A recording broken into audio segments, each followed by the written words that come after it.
kita nak melihat apa reaksi pertama Datuk Seri dah melihat ni. Apa kata orang, bukan dari kalangan ahli politik sebenarnya yang bincangkan, tapi yang membentangkan kali pertama ni, reaksi Datuk kepada bajet ni secara keseluruhannya. Itu kena tanya Datuk Aziz. Sebab Datuk Aziz expecting bankers to present a budget instead of politician. Yeah. So dia tak, apa yang jawapan? Kena tukarlah Datuk. Sama. Memang sama je. Dia cakap sama. Sama So je. there is no difference. Dah jadi ahli politik dah.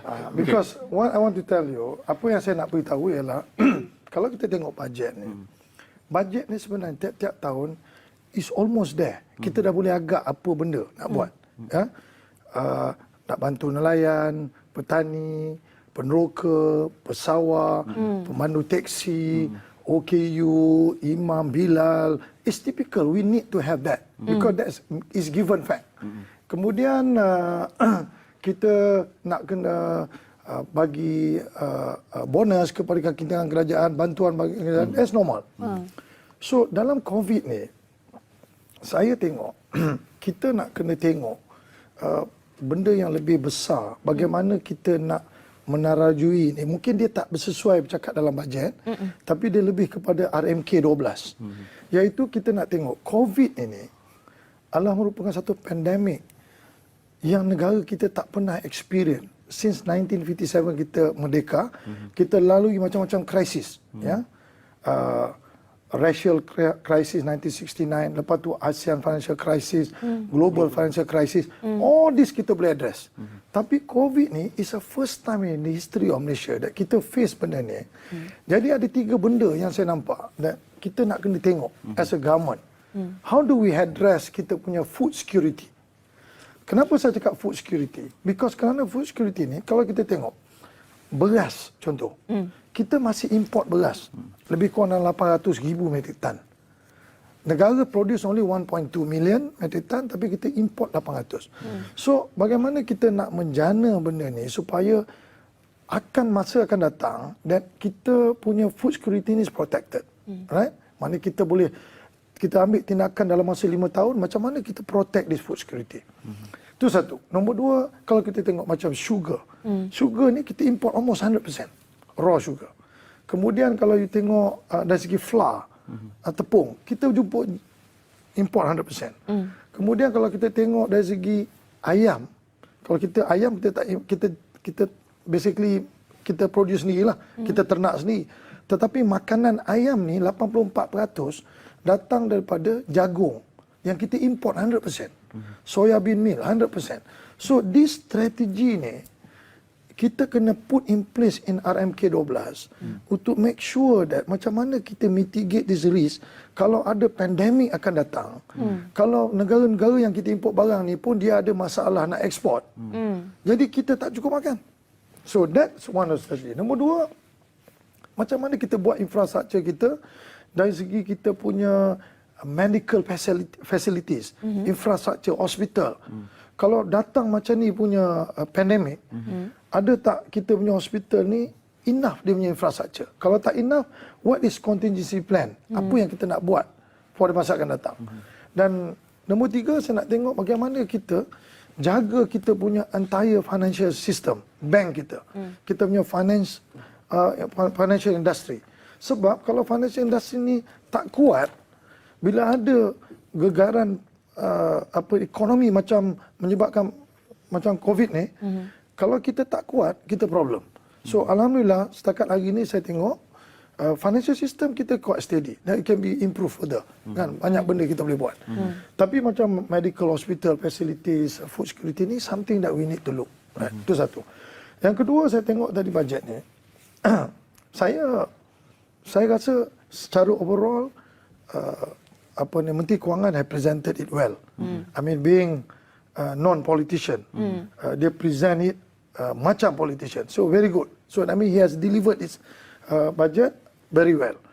Cuma saya bimbang ni because kalau kita tengok dari segi kadar hutang kita, kalau tengok dia punya presentation tadi, memang saya rasa ini dalam keadaan ekonomi teruk ni, memang kita tak boleh buat apa lah. Saya bagi contoh, emolument atau gaji kaki tangan kerajaan. Dia dekat sini saya tengok 84.5 bilion gaji, gaji emolument. Yang ini kita tak boleh buat apa. Memang tiap-tiap tahun dia akan increase.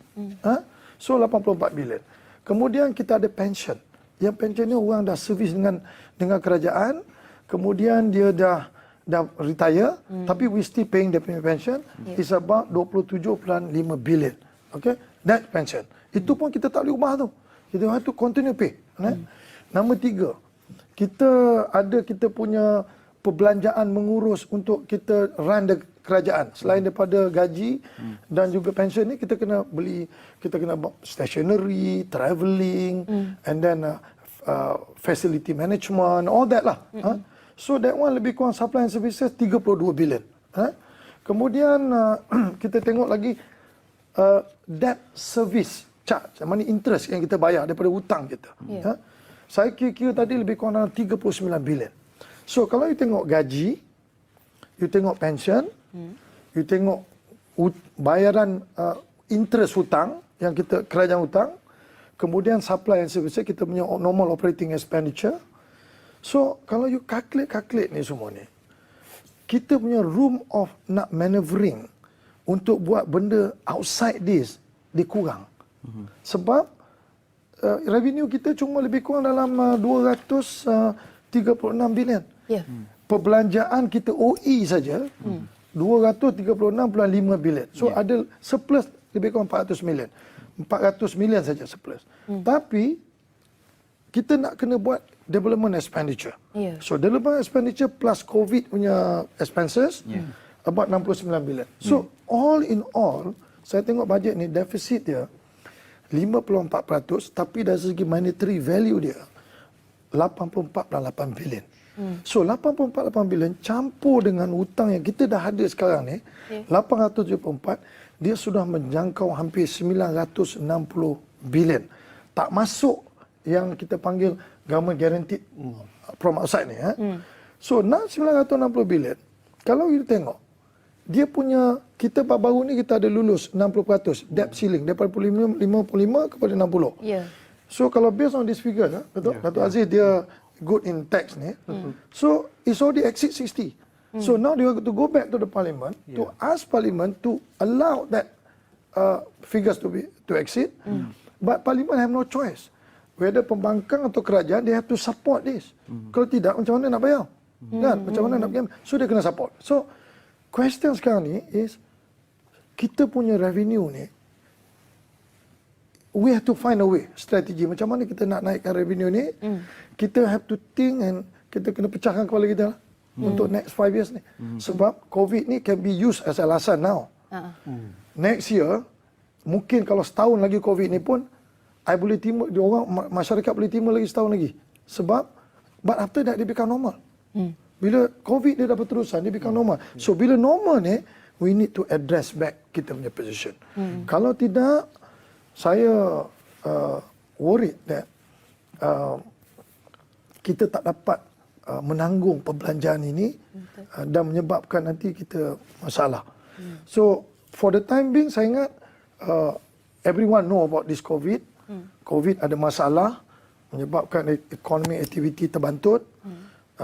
Peluang pekerjaan pun susah, pelabur pun tak masuk. Dan kebetulan saya pun nak masuk sikit lagi lah. Sebab tu saya tengok pembangkang dengan kerajaan ini, dua-dua ni kena lihat kehadapan, the big picture. Kalau kita nak bawa pelabur masuk dalam kita punya negara untuk melabur dan create employment macam semalam Western Digital. Western Digital masuk melabur, setuju nak masuk 2.4 bilion. Now, dia nak masuk 2.4 bilion dan kita kena memastikan bahawa kerajaan Malaysia stable. Political dia kena stable. Dia tak boleh tukar-tukar polisi dengan begitu pantas. Saya contoh, dulu kita buat GST, bila tukar government, masuk balik SST. So, nak buat balik GST tu ambil masa yang lama.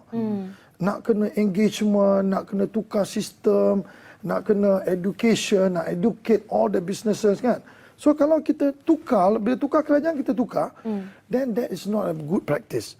So saya punya cadangan, pada masa akan datang, kalau kita bertukar government daripada A ke B, B kepada C ke, anything yang kita nak tukar ni, it cannot be tukar dalam kabinet.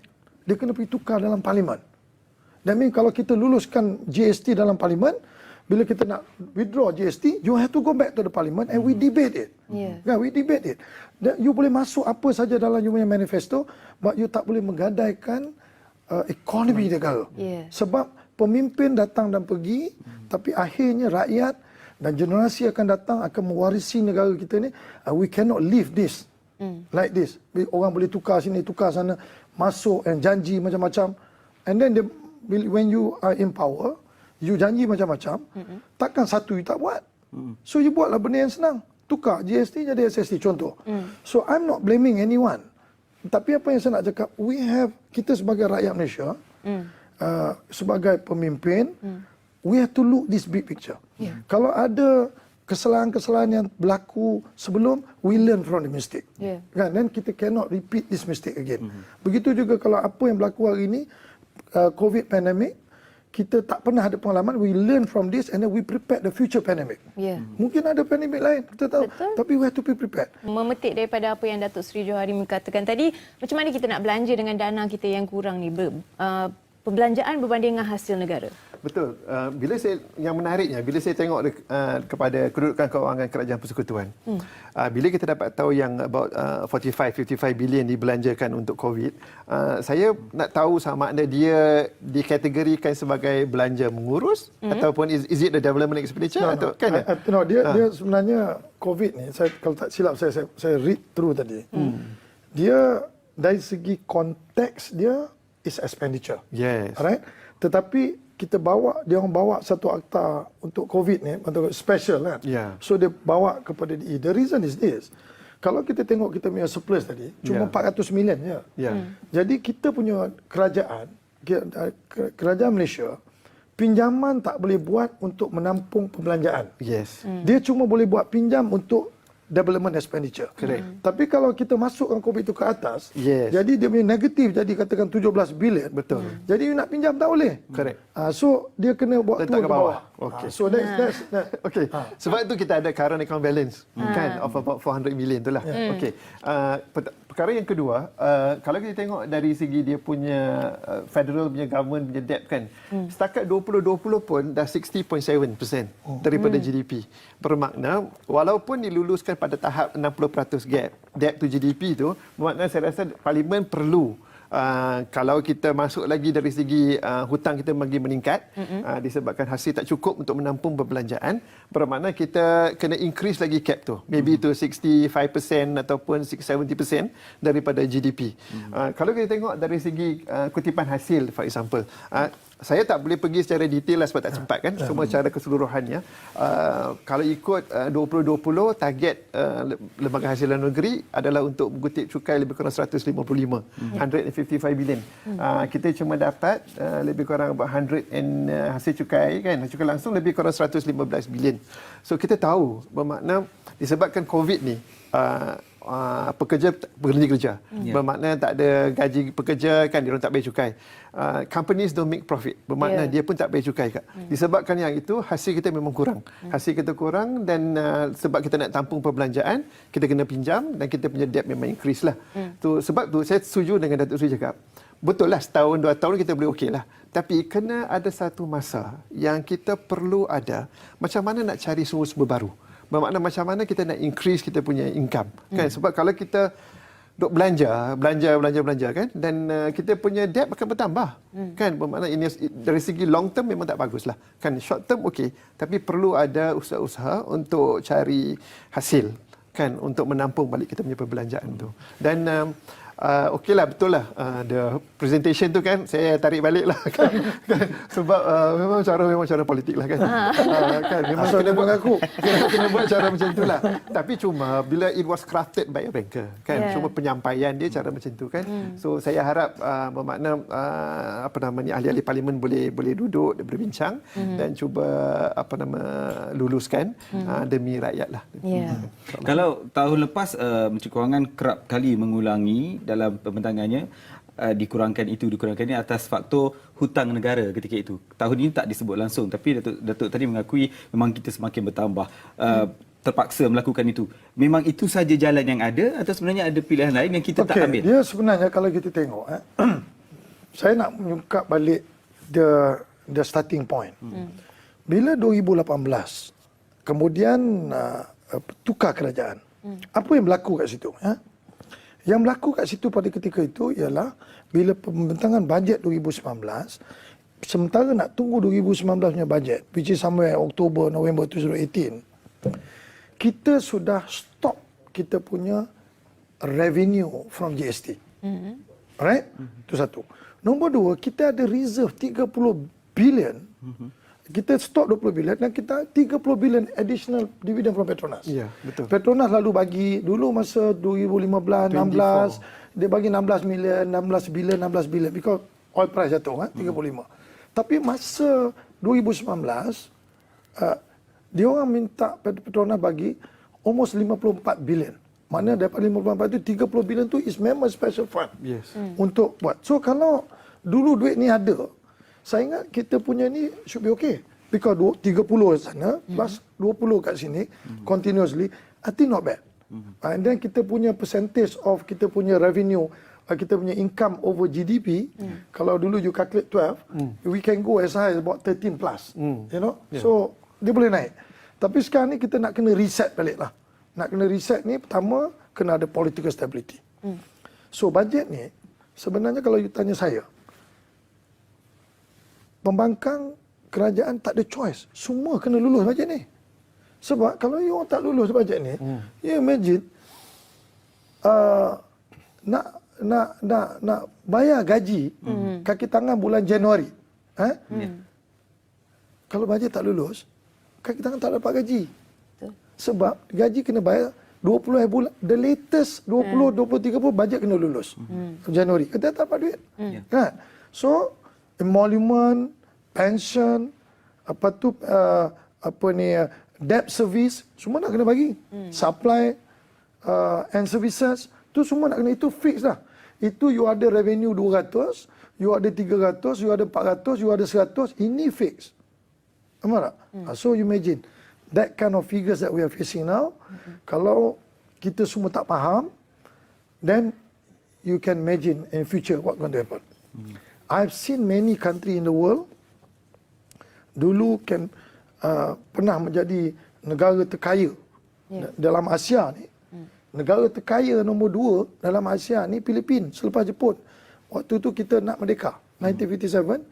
Philippines is already second richest country in the world. Today kita punya per capita income $10. Dia baru almost about 3,000 4,000 ya.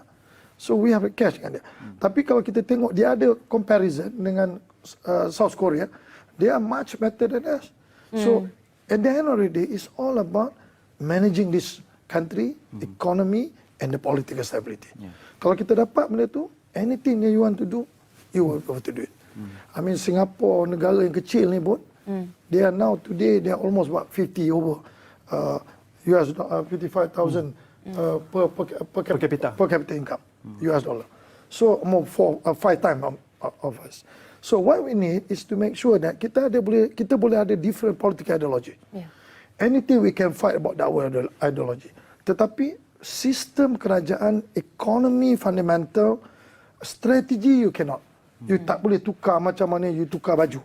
Because it take a long time to achieve to that targeted objective. The last saya nak beritahu ialah dalam development budget ni, dia DE dia about 60 something kan. Tolak COVID punya expenses tu ada lebih kurang 50. So saya nak 50 ni dia perlu dibelanjakan untuk stimulate ekonomi. Kita tak boleh present budget 50 bilion, 55 bilion, tetapi projek nak take off ambil masa 2 tahun, 3 tahun. So the impact tak ada. So whatever that we have already budgeted, kita try sebaik mungkin untuk guna pakai duit ni so that ekonomi boleh stimulate. 50 bilion tu boleh berpusing dan berbaloi lah kita pinjam duit. Sebab ekonomi berpusing. Tapi kalau kita pinjam duit, lepas tu duit tu kita simpan dalam kita punya investment account, there's no point. Productive borrowing. Productive borrowing. Maknanya kita pinjam, katakan kos kita 4.4%, tetapi duit 50 bilion ni kita plow back into the system economy, dia berjalan berpusing 5, 6, 10 kali. So at the end of the day, dia generate revenue, generate peluang pekerjaan, dan sebagainya, baru dia efektif. Boleh kita bayar hutang, ada same time kita ada kelebihan. Ya, kita jana So kalau balik, kita tak jana, tak boleh. Macam sebuah syarikat, dia pinjam duit 100 juta, dia tak buka kilang, dia tak buat apa, sebab itu dia simpan. So interest lebih mahal daripada return. Betul. So tak boleh. So kerajaan different. Because when you already budgeted, every kementerian pastikan dia punya bajet ni you kena utilize. Kalau ada hiccup, you got to address why hiccup. Kenapa? Kalau tak dapat approval, kenapa tak dapat approval? Both are kerajaan. Kerajaan negeri, kerajaan persekutuan, both are kerajaan. You sit down, why? Tak boleh lulus. Faham tak? Because everything yang kita buat ini sebenarnya, dia memusingkan duit itu secepat lagi. Yeah. Bila cepat, that's where the economy activity. Baik. Baik.